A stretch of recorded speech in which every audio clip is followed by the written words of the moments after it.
So இப்போ நம்ம பார்க்க போகிறது என்ன அப்படின்னா மாஸ்ஃபெட்டு. இதுதான் மாஸ்ஃபெட்டு. ஓகேங்களா? இந்த மாதிரியும் வரும். ஒரு சில போர்டில் பார்த்திங்கன்னா இந்த மாதிரி சைஸ்லேயும் கொடுப்பாங்க. ஒரு சில இடத்துல பார்த்திங்க அப்படின்னா மெட்டல் யூஸ் பண்ணியும் உங்களுக்கு யூஸ் பண்ணுவாங்க. இன்னும் ஒரு சில போர்டில் பார்த்திங்கன்னா இந்த மாதிரியும் வரும். ஓகேங்களா? இப்போ இந்த போர்டில் 3 டைப்புமே இருக்குது. இன்னும் ஒரு சில போர்டில் பார்த்திங்கன்னா மெட்டல் மாஸ்ஃபெட்டும் என்ன பண்ணுவாங்க, யூஸ் பண்ணுவாங்க. இதில் டியூவல் மாஸ்ஃபெட்டும் உங்களுக்கு உள்ளே இருக்குது கான்செப்ட். ஆனால் இது எல்லா மாஸ்ஃபெட்டும் செக் பண்ணுற மெத்தட் வந்து பார்த்திங்கன்னா எல்லாமே சேம் தான். ஸோ ஃபஸ்ட்டு வந்து இது என் சேனலா பி சேனலா அப்படின்றத நம்ம என்ன பண்ணணும் அப்படின்னா கன்ஃபார்ம் பண்ணணும். ஓகேங்களா? ஒன்று ஸ்கிமேட்டிக் வச்சு கன்ஃபார்ம் பண்ணணும். அப்படி இல்லை அப்படின்னா மல்டிமீட்டரை வச்சு கூட நம்மளால் என்ன பண்ண முடியும் அப்படின்னா ஓரளவுக்கு கன்ஃபார்ம் பண்ண முடியும். பட் ஆனால் இதே மாதிரி என்ன பண்ணுறாங்க அப்படின்னா ஐசியும் இருக்குது போர்டில். ஸோ கன்ஃபியூஸ் ஆகும். ஸோ ஃபஸ்ட்டு இது மாஸ்ஃபெட் தானா அப்படின்றத நம்ம என்ன பண்ணோம் அப்படின்னா கன்ஃபார்ம் பண்ணோம். இதுவும் பார்த்திங்க அப்படின்னா பஸர் மோட் ரெசிஸ்டர் மட்டும்தான் பார்த்திங்கன்னா ஹோம்ஸில் வச்சு செக் பண்ணுவோம். மற்றபடி இருக்கிற காம்பனண்ட் எல்லாமே பார்த்திங்க அப்படின்னா பஸர் மோடில் வச்சு தான் செக் பண்ணுவோம். இதில் ஃபஸ்ட் பின் என்ன பண்ணியிருப்பாங்க அப்படின்னா இந்த மாதிரி மார்க் பண்ணி வச்சுருப்பாங்க. இதுதான் ஃபஸ்ட் பின். இல்லை அப்படின்னா இந்த ஐசியோட இந்த இடத்துல ஒரு டாட் கொடுத்துருப்பாங்க. இதுதான் ஃபஸ்ட் பின்னு. ஓகேங்களா? ஃபஸ்ட்டு பின்னு சோர்ஸு, செகண்ட் பின்னும் சோர்ஸு, தேர்ட் பின் சோர்ஸு, ஃபோர்த்து பின் வந்து கேட்டு, ஃபோர்த்து பின் கேட்டு, ஃபிஃப்த்து பின் வந்து train, sixth train, seventh train, eighth train. அப்போ என்ன அர்த்தம்? இந்த 4மே ஒரே பின் அப்படின்னா ஒவ்வொரு பின்னுக்கும் எனக்கு என்ன ஆகணும் அப்படின்னா கண்டினியூட்டி வரணும். பீப் சவுண்ட் வருதா? மாற்றி வைக்கிறேன், பீப் சவுண்ட் வருதா? லாஸ்ட் வைக்கிறேன், பீப் சவுண்ட் வருதா? அப்போ என்ன அர்த்தம்? இந்த 4மே ஒரே பின்னுன்றது கன்ஃபார்ம் ஆகிடுச்சு. அடுத்தது 3வது பின்னில் வச்சுட்டு இந்த பின்னுக்கும் வைக்கிறேன், பீப் வருது. ஓகேங்களா? திரும்ப இந்த லாஸ்ட் பின்னுக்கு வைக்கிறேன், பீப் வருது. என்ன ஆகக்கூடாதுன்னா இந்த பின்னோட கனெக்ஷன்ஸ் இருக்காது. அப்போது இது தனியாக இருக்கிற ஒரு கேட்டோட பின்னு. அப்போது இது மாஸ்ஃபெட் அப்படின்றத நம்ம கன்ஃபார்ம் பண்ணியாச்சு. இப்போது இது என் சேனலாக இருந்தாலும் சரி, பி சேனலாக இருந்தாலும் சரி, இது நல்லா இருக்கா இல்லைன்னு செக் பண்ணுறதுக்கு ரெண்டுமே சேம் மெத்தட். என்னென்னா இங்கே இருக்கிற இந்த கேட்டு என்ன ஆகக்கூடாது அப்படின்னா, இப்போ இந்த கேட்டுக்கு நான் என்ன பண்ணுறேன் அப்படின்னா பாசிட்டிவை கொடுக்க. ஓகேங்களா? நான் என்ன பண்ணுறேன் அப்படின்னா ஃபஸ்ட்டு என்ன பண்ணுறேன் அப்படின்னா இந்த இடத்துல ஒரு ப்ரோப் வைக்கிறேன். இந்த ப்ரோபு வந்து என்ன வச்சுருக்கேன் அப்படின்னா பிளாக் ப்ரோபு வச்சுருக்கேன். இந்த ப்ரோபு வந்து எதில் வச்சுருக்கேன்? கேட்டில் வச்சுருக்கேன். இப்போ இன்னொரு ப்ரோபை சோர்ஸில் வைக்கிறேன். எனக்கு என்ன ஆகக்கூடாதுன்னா பீப் சவுண்ட் வரக்கூடாது. அதே மாதிரி கேட்லேருந்து இந்த பக்கம் மாற்றி வைக்கிறேன், ட்ரெயினுக்கு வைக்கிறேன். எனக்கு என்ன ஆகக்கூடாதுன்னா பீப் சவுண்ட் வரக்கூடாது. நல்லா தெரிஞ்சுங்க. கேட்டு சோர்ஸோட கனெக்ட் ஆகி இருக்கக்கூடாது, கேட்டு ட்ரெயினோட கனெக்ட் ஆகி இருக்கக்கூடாது. கனெக்ட் ஆகி இருந்தது அப்படின்னா அந்த மாஸ்ஃபெட்டு ப்ராப்ளம் அப்படின்றத கன்ஃபார்ம் பண்ணிடலாம். ஒன்று. இன்னொன்று என்னென்னா ஒரு பக்கம் சோர்ஸ் இருக்குது, இன்னொரு பக்கம் ட்ரெயின் இருக்குது. சோர்ஸு ட்ரெயின், அதாவது ஆனோடு கேத்தோடு. எந்த பக்கம் ஆனோடு இருக்குது, எந்த பக்கம் கேத்தோடு இருக்குன்றத நீங்கள் சேனலை வச்சு கன்ஃபார்ம் பண்ணிக்கலாம். ஆனால் அதுக்கு முன்னாடி என்ன பண்ணுங்கள் அப்படின்னா இது ரெண்டுத்துக்கும் பீப் சவுண்ட் வருதான்றதை பாருங்கள். இந்த ரெண்டுத்துக்கும் என்ன ஆகலை அப்படின்னா பீப் சவுண்ட் வரல. மாற்றி மாற்றி வைக்கிறீங்க, என்ன ஆகலை அப்படின்னா உங்களுக்கு என்ன ஆகக்கூடாதுன்னா பீப் சவுண்டு வரக்கூடாது அப்படின்றத மட்டும் ஃபஸ்ட்டு கன்ஃபார்ம் பண்ணுங்கள். ஸோ குழப்பல. ஸோ திரும்பவும் பொறுமையாக கேளுங்க. இங்கே இருக்கிற இந்த கேட்டு சோர்ஸோடு கனெக்ட் ஆகியிருக்கக்கூடாது, கேட்டு ட்ரெயினோட கனெக்ட் ஆகிருக்கக்கூடாது, சோர்ஸும் ட்ரெயினும் ஒன்றா கனெக்ட் ஆகி இருக்கக்கூடாது. எப்போ கேட்டு சொல்லுதோ அப்போ தான் என்ன ஆகணும் அப்படின்னா இது வரணும். ஓகேங்களா? இப்போ இந்த இடத்துல என்ன இருக்குது? சோர்ஸுக்கும் ட்ரெயினுக்கும் ஒரு டயோட் இருக்குது. அந்த டயோட் நல்லா இருக்கான்றதை நம்ம என்ன பண்ணோம் அப்படின்னா செக் பண்ணணும். சார் இப்போது எந்த இடத்துல நான் ரெட் ப்ரோப் வைக்கிறது, எந்த இடத்துல பிளாக் ப்ரோப் வைக்கிறது அப்படின்னா இது என் சேனலா இல்லை பி சேனலா அப்படின்றத நம்ம என்ன பண்ணோம் அப்படின்னா கன்ஃபார்ம் பண்ணணும். இப்போ நான் என்ன பண்ணுறேன் அப்படின்னா ட்ரெயினில் என்ன பண்ணுறேன் அப்படின்னா ரெட் ப்ரோபை வைக்கிறேன். பாருங்கள், ரெட் கலர் தெரிஞ்சிருக்கும் உங்களுக்கு. ட்ரெயினில் என்ன வைக்கிறேன்? ரெட் ப்ரோபை வைக்கிறேன். ட்ரெயினில் ரெட் ப்ரோப் வைக்கிறேன். சோர்ஸில் என்ன பண்ணுறேன் அப்படின்னா பிளாக் வைக்கிறேன். ஓகேங்களா? இப்போ அப்படியே தான் ப்ரோப் வச்சுருக்கேன். இப்போ மல்டிமீட்டரை பாருங்கள். ஓகேவா?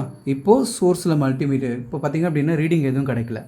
அப்படின்னா என்ன அர்த்தம் அப்படின்னா இது பி சேனல் கிடையாது அப்படின்னு அர்த்தம். என்ன கிடையாது? B channel. அதாவது ட்ரெயின் அட்டு ஆனோடு. ஒருவேளை ட்ரெயின் வந்து ஆனோடோட கனெக்ட் பண்ணியிருந்தான் அப்படின்னா சோர்ஸை வந்து கேத்தோட தான் கனெக்ட் பண்ணியிருப்பாங்க. இப்போ நான் வந்து ஒரு டயோட சிம்பிள் படி நான் இங்கே வைக்கிறேன். எனக்கு என்ன ஆகலை? ரீடிங் வரல. அப்போது இது பி சேனல் கிடையாது அப்படின்றத நம்ம என்ன பண்ணலாம் அப்படின்னா கன்ஃபார்ம் பண்ணிக்கலாம். அப்போ என் சேனல் அப்படின்னா என்ன ஆகும் அப்படின்னா சோர்ஸில் ஆனோட கொடுத்துட்டு ட்ரெயினில் பிளாக் வச்சிங்க அப்படின்னா உங்களுக்கு என்ன ஆகும் அப்படின்னா இந்த மாதிரி ரீடிங் 3 டிஜிட்டில் கிடைக்கும். ஸோ இதோட வேல்யூ ரொம்ப ரொம்ப முக்கியம். இந்த மாதிரி 400, 500, 600, 700 இந்த மாதிரி வந்ததுன்னா அந்த டயோடு வந்து பார்த்திங்கன்னா நல்லா இருக்குன்னு அர்த்தம். அந்த டயோடோட வேல்யூ ரொம்ப கம்மியாக இருந்தது அப்படின்னா கூட என்ன பண்ணாதீங்க அப்படின்னா அந்த காம்போனண்ட்டை அந்த மாஸ்ஃபெட்டை என்ன பண்ணாதீங்க அப்படின்னா போர்டில் எடுத்து வைக்காதீங்க. வெளியில் எடுத்து வச்சும் என்ன பண்ணுங்க அப்படின்னா ஒரு முறை நல்லா செக் பண்ணி பார்த்துக்குங்க. ஓகேங்களா? இந்த மாதிரி வரும். ஓகேங்களா? ஸோ இதுதான் பார்த்திங்கன்னா இது உள்ளே இருக்கிற இந்த விஷயங்கள்.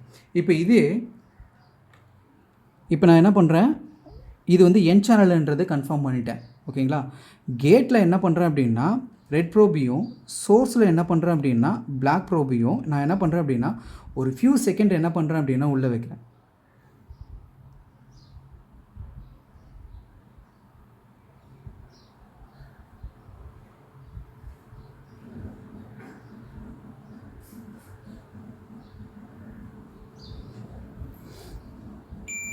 இப்போ பீப் சவுண்ட் வருதுங்களா? இப்போ இது ஷார்ட்டு கிடையாது. இப்போ நான் என்ன பண்ணேன் அப்படின்னா இந்த மாஸ்ஃபெட்டை சிம்பிளாக என்ன பண்ணி பார்த்தேன் அப்படின்னா ஆன் பண்ணி செக் பண்ணி பார்த்தேன். ஒரு ஃபியூ செகண்டுக்கு இது ஒழுங்காக ஃபங்க்ஷன் ஆகுதா இல்லையான்னு பார்த்தேன். நான் திரும்பவும் சொல்கிறேன் பாருங்கள், இது என் சேனல். என் சேனல் அப்படின்னா நீங்கள் பாசிட்டிவ் கொடுத்தா தான் என்ன ஆகும் அப்படின்னா இங்கே ஏற்கனவே இருக்கிற வோல்டேஜை விட நீங்கள் அதிகமாக கொடுத்தா தான் என்ன ஆகும் அப்படின்னா ஆன் ஆகும் அப்படின்ற அந்த கான்செப்டை நான் உங்களுக்கு சொல்லி கொடுத்துருக்கேன். மல்டிமீட்டரை வச்சு எப்படி ஒரு மாஸ்ஃபெட்டை ஆன் பண்ணி செக் பண்ணலாம் அப்படின்னா ஒரு ஃபியூ செகண்டுக்கு ஆஃப் பண்ணி ஆன் பண்ணி நம்ம செக் பண்ணலாம் அப்படின்னா இப்போ நான் என்ன பண்ணுறேன், என் சேனல்ன்றதால கேட்டுக்கு என்ன பண்ணுறேன் அப்படின்னா பாசிட்டிவ் கொடுக்குறேன். சோர்ஸு இதில் வந்து என்ன பண்ணுறேன் அப்படின்னா பிளாக் கொடுக்குறேன். ஒரு ஃபியூ செகண்ட்ஸ் என்ன பண்ணுங்க அப்படின்னா வெயிட் பண்ணுங்கள். வெயிட் பண்ண கொஞ்சம் நேரம் கழித்து இப்போ என்ன ஆகும் அப்படின்னா இந்த இடத்துக்கு என்ன ஆகும்னா கண்டினியூட்டி வரும். அப்போ என்ன அர்த்தம், இங்கே இருக்கிறது அந்த பக்கம் என்ன ஆகுதுன்னா கண்டினியூட்டி வர்றதால இது நல்லா இருக்குது. அதாவது இந்த மாஸ்ஃபெட்டு ஒழுங்காக ஓரளவுக்கு ஃபங்க்ஷன் ஆகுது அப்படின்றத நம்ம என்ன பண்ணலாம் அப்படின்னா புரிஞ்சிக்கலாம்.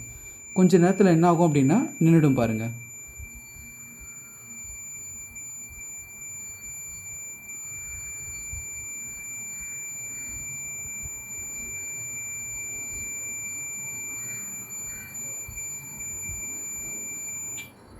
நின்றுடுச்சா? ஓகேவா? நம்ம எவ்வளோ நேரம் அங்கே கொடுத்தனோ அதுக்கேற்ற மாதிரி இது ஒர்க் ஆகும். இதே பி சேனலாக இருந்ததுன்னா பிளாக் ப்ரோபை எடுத்து என்ன பண்ணணும் அப்படின்னா இந்த இடத்துல வைக்கணும். பிளாக் ப்ரோபை எடுத்து இந்த இடத்துல அதாவது கேட்டில் வச்சுட்டு சோர்ஸில் இருந்து என்ன பண்ணுங்க அப்படின்னா ட்ரெயினை கொஞ்சம் நேரம் வச்சுட்டு இருந்து அதுக்கு பிறகு நீங்கள் ரெண்டுத்தையும் வைக்கும் போது என்ன ஆகணும் அப்படின்னா உங்களுக்கு இதே மாதிரி பீப் சவுண்ட் வரணும். அப்போ என்ன ஆகும், இங்கே இருக்கிறது இங்கே போகுது, கண்டினியூட்டி கிடைக்குது. ஸோ அப்போ இந்த மாஸ்ஃபெட் ஓரளவுக்கு ஓகே அப்படின்றத கன்ஃபார்ம் பண்ணிக்கலாம். ஸோ இது ரொம்ப இம்பார்ட்டண்டான ஒரு விஷயம். ஸோ டைம் இருந்ததுன்னா திரும்ப திரும்ப பார்த்து என்ன பண்ணுங்கள் அப்படின்னா நிறைய மாஸ்ஃபெட்டை என்ன பண்ணுங்கள் அப்படின்னா ஃபங்க்ஷன் பண்ணி அது ஒர்க் ஆகுதா இல்லையான்றதையும் ஒரு முறை என்ன பண்ணுங்கள் அப்படின்னா செக் பண்ணுங்கள். நான் வெறும் என் சேனல் தான் செக் பண்ணி பார்த்தேன். பி சேனல் எல்லாத்தையும் செக் பண்ணி பாருங்கள். போர்டுக்கு போர்டு என்ன பண்ணுங்கள் அப்படின்னா எல்லாத்தையும் கரெக்டாக செக் பண்ணி பாருங்கள். இப்போ நான் வெறும் நோட்ஸ் மட்டும் என்ன பண்ணுறேன் அப்படின்னா உள்ளே கொடுக்குறேன். அதாவது நான் இந்த இடத்துல மாஸ்ஃபெட்டுக்கு என்ன சொன்னேன் அப்படின்னா கேட்டுக்கும் சோர்ஸுக்கும் என்ன கூடாது அப்படின்னா நோ பீப் தான் வரணும். ஓகேங்களா? கேட்டுக்கும் சோர்ஸுக்கும் நோ பீப் தான் வரணும். அதே மாதிரி கேட்டுக்கும் ட்ரெயினுக்கும் என்ன வரணும் அப்படின்னா நோ பீப் தான் வரணும். அதே மாதிரி ட்ரெயினுக்கும் சோர்ஸுக்கும் பார்த்தீங்கன்னா சோர்ஸுக்கும் ட்ரெயினுக்கும் பார்த்தீங்கன்னா ஒரு பக்கம் ரீடிங் வரணும். நான் பொதுவாக எழுதுகிறேன், ஒரு பக்கம் ரீடிங் வரணும், இன்னொரு பக்கம் என்ன ஆகக்கூடாது அப்படின்னா ரீடிங் வரக்கூடாது. இதில் ஏதாவது மாறி வந்தது அப்படின்னா கூட என்ன ஆகும் அப்படின்னா உங்களுக்கு ப்ராப்ளம் இருக்குது அப்படின்றத நம்ம என்ன பண்ணலாம் அப்படின்னா தெரிஞ்சுக்கலாம். அந்த காம்போனண்ட்டை வெளியில் எடுத்து வச்சு தான் நீங்கள் என்ன பண்ணணும் அப்படின்னா செக் பண்ணணும். ஸோ காம்போனண்ட் இது வரைக்கும் பார்த்தீங்கன்னா எல்லாத்தையும் ஓரளவுக்கு நான் நிறைய தேரிட்டிக்கலும் சொல்லி கொடுத்துருக்கேன். ப்ராக்டிக்கலாக பார்த்திங்க அப்படின்னா இந்த காம்போனண்ட்லாம் எப்படி செக் பண்ணுன்றதை தேரிட்டிக்கலாகவும் சொல்லியிருக்கேன். இப்போ இந்த வீடியோஸில் பார்த்திங்க அப்படின்னா எப்படி செக் பண்ணணும் அப்படின்றதையும் உங்கள்கிட்ட காட்டியிருக்கேன். ஸோ இதே நல்லா ஞாபகம் வச்சுக்கோங்க. டிஜிட்டல் என்பிஎன் டிரான்சிஸ்டர் மல்டிமீட்டரை வச்சு செக் பண்ணும்போது எந்த பக்கமும் ரீடிங் வராது. நல்லா ஞாபகம் வச்சுக்க. ஓகேங்களா? அதை வந்து நம்ம வோல்டேஜ் கொடுத்து தான் நம்ம என்ன பண்ணி ஆகணும் அப்படின்னா செக் பண்ணி ஆகணும். ஸோ இப்போ மாஸ்ஃபெட்டை வந்து நம்ம ஜென்ரலாக என்ன பண்ணலாம், இந்த மாதிரி ஆன் பண்ணியும் என்ன பண்ணலாம் அப்படின்னா நம்மளால் செக் பண்ண முடியும். ஸோ ஜேஃபெட் எப்படி இருக்குது, மாஸ்ஃபெட் எப்படி இருக்குது அப்படின்ற இந்த எல்லா விஷயமும் டெய்லி என்ன பண்ணுங்கள் அப்படின்னா 2 காம்போனண்ட்டுக்காக தொடர்ந்து என்ன பண்ணுங்கள் அப்படின்னா ப்ராக்டிஸ் பண்ணிகிட்டே இருங்க. கிளாஸ் முடியும் போது உங்களுக்கு ஃபஸ்ட் டே மட்டும்தான் பார்த்திங்க அப்படின்னா ஒரு டாபிக் இருக்கும், அதுக்கப்புறம் 2 டாபிக், அதுக்கப்புறம் 3 டாப்பிக்காக இருக்கும், அதுக்கப்புறம் 4 டாப்பிக்காக இருக்கும். ஸோ இந்த மாதிரி எந்த டாப்பிக்காக இருந்தாலும் சரி கொஞ்சமாவது என்ன பண்ணுங்கள் அப்படின்னா ஒரு நல்ல மல்டிமீட்டரை வச்சு டெய்லி 2வது காம்பவுண்ட் ரீடிங் எடுங்க. டெய்லி எடுக்கிற கிளாஸை என்ன பண்ணுங்கள் அப்படின்னா தொடர்ந்து என்ன பண்ணுங்கள் அப்படின்னா படிங்க. சேம் நான் கிளாஸ் எடுக்கிற போர்டு தான் உங்கள் கையில் இருக்கணும்னு ஒன்றும் அவசியம் கிடையாது.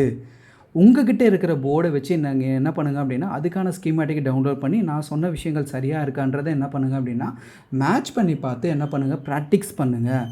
இப்போ நான் வந்து சார்ஜர் ஐசி பற்றி எடுக்கிறேன் அப்படின்னா சார்ஜர் ஐசி படித்து முடிச்சிட்டிங்க அப்படின்னா அதுக்கு அடுத்த நாள் அடுத்த டாபிக் போகாதீங்க. சேம் அதே சார்ஜர் ஐசியை இப்போ என்ன பண்ணுங்கள் அப்படின்னா உங்ககிட்ட இருக்கிற போர்டு அதோட ஸ்கீமேட்டிக்கு நான் எடுத்த கிளாஸு அதை வச்சு என்ன பண்ணுங்கள் அப்படின்னா அதோட இன்புட் என்ன அவுட்புட் என்ன எப்படி போயிருக்கு எந்த மாதிரி எடுத்திருக்காங்க அப்படின்றது எல்லாமே என்ன பண்ணுங்கள் அப்படின்னா ஒரு நோட்டை வச்சு ஃபாலோ பண்ணுங்கள். நம்ம முயற்சி பண்ணால் மட்டும்தான் இதால் நம்மளால் சக்ஸஸ் பண்ண முடியும். ப்ராக்டிஸ் பண்ணுங்கள். உங்கள்கிட்ட இருக்கிற போர்டை வச்சு ப்ராக்டிஸ் பண்ணுங்கள். எல்லா போர்டும் ஒரே மாதிரி கிடையாது. இப்போது நான் எப்படி ஒவ்வொரு போர்ட்லேயும் ஒவ்வொரு காம்பனண்ட் எடுக்கிறேனோ அந்த மாதிரி தான் உள்ளே இருக்கிறது பார்த்திங்கன்னா ரெசிஸ்டர்லேருந்து அதாவது சார்ஜர் ஐசிலேருந்து எல்லாமே டிஃப்ரெண்ட்டாக இருக்கும். எல்லாமே சேம்னு நினச்சிட்டு நீங்கள் செக் பண்ணிங்க அப்படின்னா எல்லாமே தப்பாக தான் போய் முடியும்.